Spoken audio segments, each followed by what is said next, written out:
در پودخانه یا عشق سحر عارف زیارت کرد، به آب چشم و خونه دل ودو بست و طهارت کرد.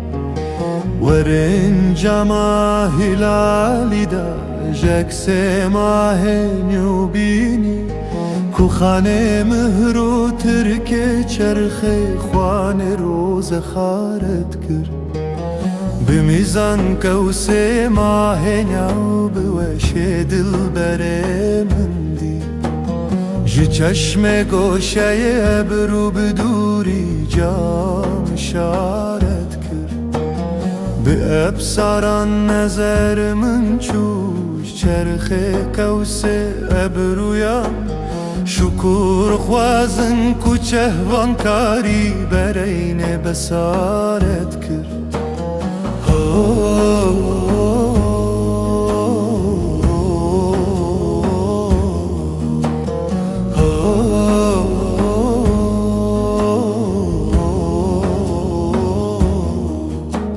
جبردمني قابا و دستور توافدا، دسه بست بو هرام نسوت زیارت کرد.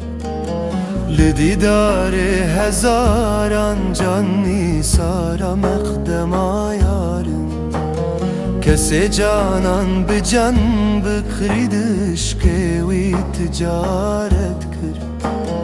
به دنیا دنیزن هر یار خوتو نفروشی، کسی یوسف فروتی وی دالم دا خسارت کرد.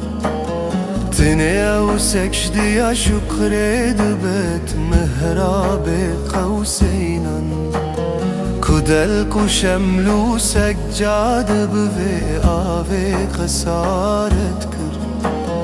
دبحث للیل بهر خم نار التبع الماسي، ولا تسر فيز مهر و تدبیر حرارت کرد.